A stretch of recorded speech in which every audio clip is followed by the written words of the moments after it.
Bapak Ibu, teman-teman sekalian, maka mekanisme pun nanti harus didasarkan kepada regulasi yang sudah kita siapkan.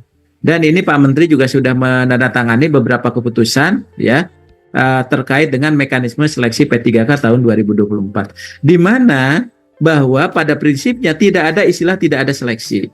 Tidak ada istilah pengangkatan secara otomatis. Tapi teman-teman itu wajib mengikuti seleksi. Ya.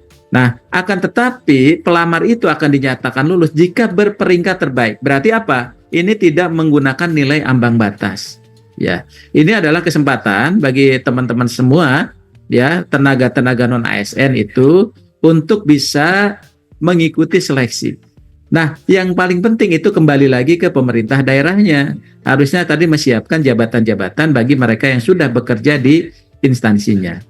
Nah, kemudian juga kami juga sudah membuat prioritas untuk pengisian ya, yang secara berurutan. Siapa saja yang menjadi prioritas? Pertama, ex-THK 2. Nah, diharapkan nanti ex-THK 2 ini bisa ikut melamar ya, kemudian bisa ikut mengikuti seleksi. Yang kedua adalah non-ASN yang terdaftar dalam database non-ASN di BKN. Ya, itu sudah pasti. Nah, yang ketiga adalah tenaga non-ASN yang aktif bekerja di instansi pemerintah. Karena banyak keluhan-keluhan dari teman-teman, kami sudah bekerja puluhan tahun gitu ya, tapi belum terakomodir dalam database BKN ya.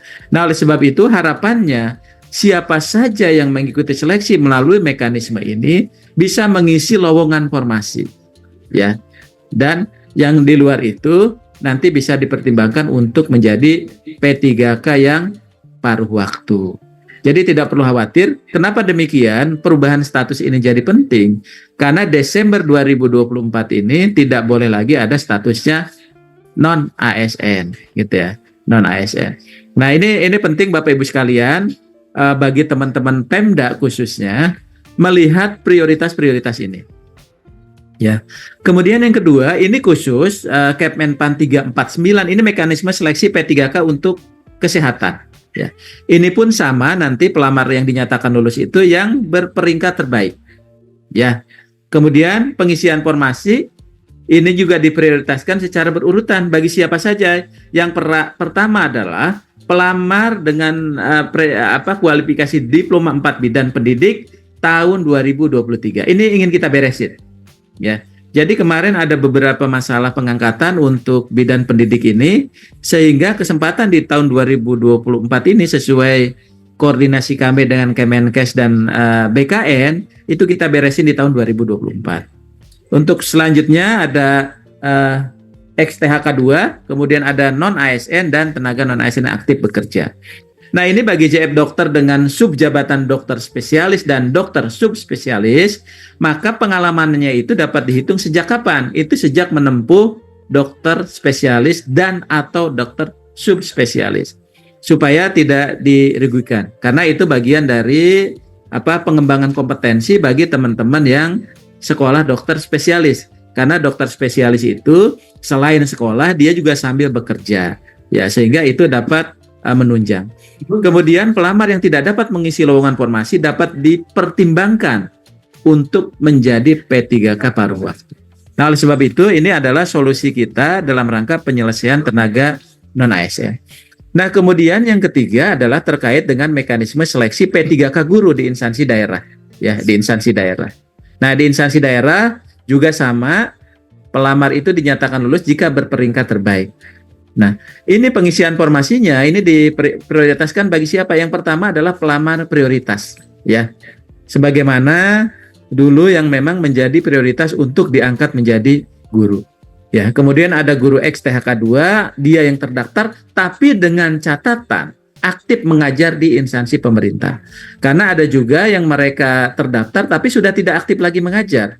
Nah, berarti ini dia tidak punya lagi kesempatan untuk mengikuti seleksi dengan prioritas di kebijakan Kepmenpan 348. Ya. Kemudian juga guru non-ASN di sekolah negeri terdaftar di Dapodik dengan catatan dia aktif mengajar. Kemudian kesempatan juga diberikan bagi potensi-potensi guru yang memang lulusan pendidikan profesi guru, ya, yang menjadi target prioritas dari Kementerian Pendidikan, Kebudayaan, dan Ristek.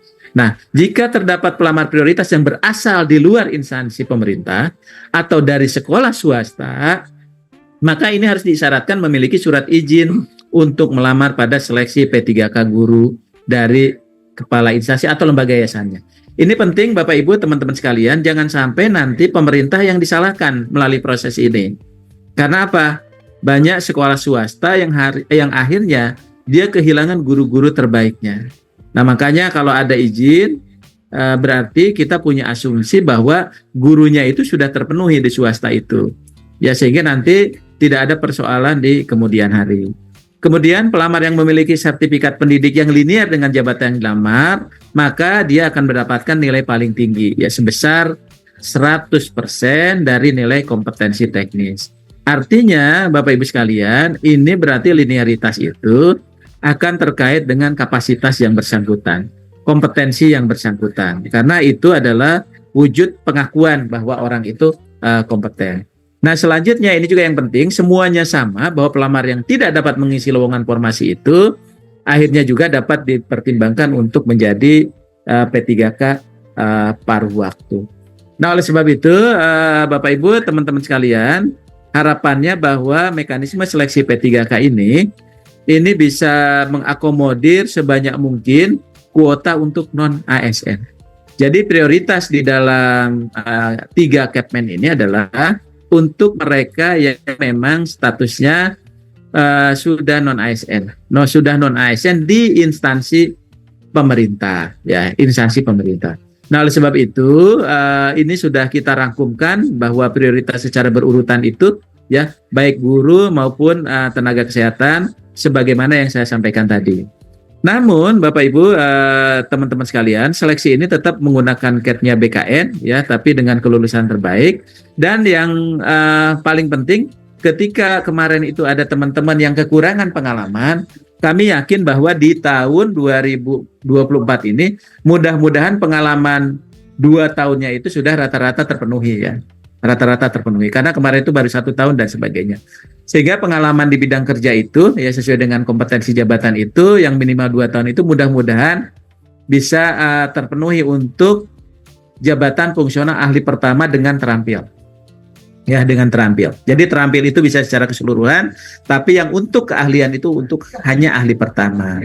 Tapi bagi mereka yang akan masuk ke jenjang ahli muda, maka minimal itu dia harus 3 tahun, ya.